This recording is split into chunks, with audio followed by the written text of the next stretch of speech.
ഈ കേസിനെ സംബന്ധിച്ചിടത്തോളം നിർഭാഗ്യകരമായ സാഹചര്യത്തിലൂടെയാണ് ഈ കേസിന്റെ നാൾവഴികൾ കടന്നു പോകുന്നത്.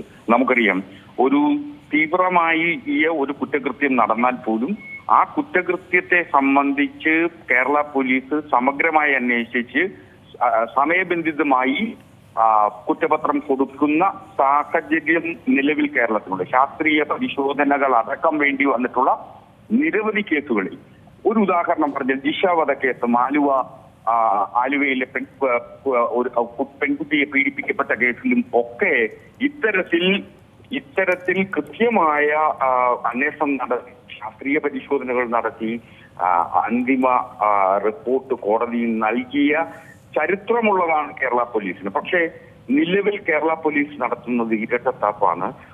കോടതിയുടെ നിരീക്ഷണത്തിൽ നടക്കുന്നു എന്ന അവകാശവാദം ഉന്നയിക്കുമ്പോൾ തന്നെ ഈ കേസിൽ വളരെ നിർണായകമാകുന്ന നഷ്ടപ്പെട്ട സ്വർണം അത് കണ്ടെത്താനായിട്ടില്ല എന്ന നിർഭാഗ്യകരമായ സാഹചര്യമാണ് നമ്മുടെ മുന്നിലുള്ളത്.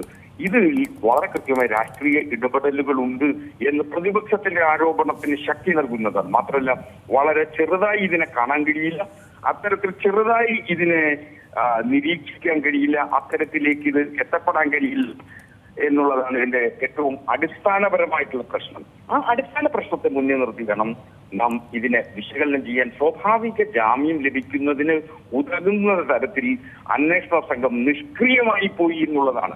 ആ സ്വാഭാവിക ജാമ്യം നൽകുന്നതിന് പകരം ഫാക്ട് ഫൈനൽ റിപ്പോർട്ട് എന്ന് ഇതുവരെ നടത്തിയ അന്വേഷണത്തെ സംബന്ധിച്ച് സമഗ്രമായി പ്രതിപാദിച്ചുകൊണ്ട് പാർട്ട് ഫൈനൽ റിപ്പോർട്ട് കോടതിക്ക് മുമ്പാകെ കൊടുക്കുന്നതിന് നിയമപരമായി തടസ്സമില്ലാത്തതാണ്. അപ്പോൾ ഏതോ അർത്ഥത്തിൽ ഈ പ്രതികൾ പുറത്തു വരണം എന്ന ആഗ്രഹം SITക്കുണ്ട് എന്ന് സംശയിക്കുന്നവരോടൊപ്പം നിൽക്കാനാണ് ഞാൻ ഈ ഘട്ടത്തിൽ ആഗ്രഹിക്കുന്നത്. ഈ പറഞ്ഞതുപോലെ ഈ ഒരു കാര്യങ്ങളൊക്കെ നമ്മൾ നിരവധി ചർച്ച ചെയ്തതാണ്. ഈ പ്രതികൾ, എല്ലാ പ്രതികളിലേക്കും ഈ കേസ് പോയിട്ടുണ്ടോ? നമുക്കറിയാം, ശബരിമല സ്വർണ്ണക്കൊള്ള എന്ന് പറഞ്ഞാൽ നമ്മൾ കേട്ടുകേൾവി ഇല്ലാത്തൊരു കേസായിരുന്നു. അത് വലിയ രീതിയിൽ രാഷ്ട്രീയപരമായി ഉൾപ്പെടെ ഇത് ചർച്ചയാക്കപ്പെട്ട ഒരു കേസാണ്. ഇതിൽ ഈ പ്രതികൾ ഓരോരുത്തരായി പുറത്തേക്ക് ഇറങ്ങുന്നു, അതിൽ ജാമ്യം ലഭിച്ച് പുറത്തേക്ക് ഇറങ്ങുന്നു എന്ന് പറയുമ്പോൾ പിന്നീട് ഈ സ്വർണ്ണക്കൊള്ള എന്നുള്ളൊരു കേസ് തന്നെ ഇല്ലാതാവുകയല്ലേ ചെയ്യുന്നത്. പക്ഷെ അതിൽ കോടതി പറയുന്നത് പോലാണെങ്കിൽ പ്രതികൾ ജാമ്യത്തിൽ ഇറങ്ങിയാലും അതൊന്നും കേസിനെ ബാധിക്കില്ല, കൃത്യമായ ശിക്ഷ ലഭിക്കും എന്നുള്ള തരത്തിലൊക്കെയാണ് ഇന്നലെ കോടതിയുടെ ഭാഗത്തു നിന്നും ഉണ്ടായിരിക്കുന്നത്. സ്വാഭാവിക ജാമ്യം കൊണ്ടൊന്നും ഒരാളും രക്ഷപ്പെടില്ല എന്നുള്ള കാര്യമാണ് ഇന്നലെ കോടതി പറഞ്ഞത്. പക്ഷേ അപ്പോഴും ഈ കട്ടെടുത്ത സ്വർണം അത് എവിടെ പോയി, അല്ലെങ്കിൽ എന്ത് ചെയ്തു, അങ്ങനെ ഒരുപാട് ചോദ്യങ്ങൾ പിന്നെയും ബാക്കി നിൽക്കുകയാണല്ലോ. അതല്ല, ജാമ്യം എന്ന് പറയുന്നത് ഒരു പ്രതിയുടെ അവകാശമാണ്.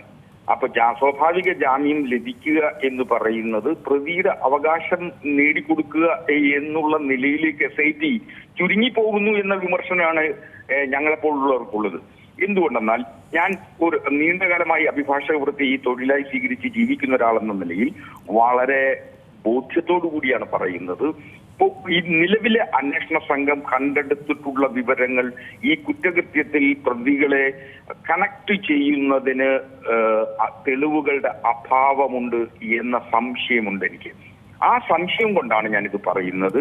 ഈ കേസിലെ കുറ്റപത്രത്തിൽ പറയാൻ പോകുന്ന മുഴുവൻ പ്രതികളെയും, ഇപ്പോൾ നിലവിൽ അകത്ത് കിടക്കുന്ന മുഴുവൻ പ്രതികളെയും വളരെ കൃത്യമായി വെറുതെ വിടേണ്ട സാഹചര്യം കോടതിക്കുണ്ടാവും. കാരണം ഇതിൽ കുറ്റകൃത്യത്തിന് ഹേതുവായ വസ്തുവകകൾ കണ്ടെടുക്കുക, റിക്കവറി നടത്തുക എന്നുള്ളതാണ് പരമപ്രധാനമായ കാരണം. ആ കാര്യം നിലവിൽ കേരള പോലീസ് ചെയ്തിട്ടില്ല, SIT ചെയ്തിട്ടില്ല. അതിന് SIT പഴി കേൾക്കേണ്ടി വരും എന്നുള്ളതിന് ഒരു സംശയവുമില്ല. ഇതിൽ രാഷ്ട്രീയ ഇടപെടലുകൾ ഉണ്ട് എന്ന് പ്രതിപക്ഷത്തിന്റെ ആരോപണം ശക്തവത്തായി ഉന്നയിക്കപ്പെടുന്ന സാഹചര്യത്തിൽ അത് സംശയിക്കപ്പെടേണ്ടിയിരിക്കുന്നു. അതുകൊണ്ടാണ് പ്രതിപക്ഷം നിയമസഭയ്ക്കകത്തും പുറത്തും ഇക്കാര്യം ആവർത്തിച്ചുന്നയിക്കുന്നത്. SITയെ നിയന്ത്രിക്കുന്നത് ഹൈക്കോടതിയാണ് എന്ന തൊടുന്യായം പറഞ്ഞ ഇക്കാര്യത്തിൽ രക്ഷപ്പെടാനാവില്ല. കാരണം SITയുടെ നിയന്ത്രണം കേരള പോലീസിന്റെ ചുമതലയുള്ള ആഭ്യന്തര വകുപ്പിനാണ് എന്നതിനെ സംബന്ധിച്ച് ആർക്കും അറിവില്ലാത്തതല്ല. ആ അറിവില്ലായ്മ ആയി ഇതിനെ ചുരുക്കി കാണരുത് എന്ന അപേക്ഷയാണ് എനിക്കുള്ളത്. ഏറ്റവും പുതിയ വാർത്തകളും വിശേഷങ്ങളും വിരൽത്തുമ്പിലറിയാൻ Zee മലയാളം ന്യൂസ് എല്ലാ ഡിജിറ്റൽ പ്ലാറ്റ്ഫോമുകളിലും ലഭ്യം.